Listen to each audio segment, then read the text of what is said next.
संजयनगर परिसरात असणाऱ्या चिंतामणी नगरमधील फ्लॅटमध्ये एका 46 वर्षीय महिलेचा मृतदेह आढळून आलाय। 4 ते 5 दिवसांपूर्वी आजाराने त्यांचा मृत्यू झाला असावा असं पोलिसांनी सांगितले।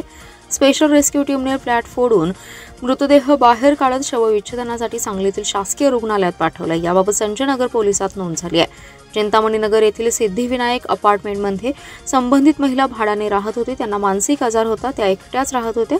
अपार्टमेंटमधील आजूबाजूच्या लोकांशी त्यांचा फारसा संपर्क नव्हता। काही दिवसांपासून त्या आजारी असल्याचं सांगण्यात आलं। मंगळवारी फ्लॅटमधून दुर्गंधी येऊ लागल्याने अपार्टमेंटमधील नागरिकांनी संजयनगर पोलिसांशी संपर्क केला। पोलिसांनी स्पेशल रेस्क्यू टीमचे कैलास वडर, अप्पालाल नदाफ, अनिल बसरगड्डी, महेश गव्हाणे, स्वप्नील धुमाळ घटनास्थळी आले। फ्लॅट उघडून आत प्रवेश करताच महिला मृत अवस्थेत आढळून आली।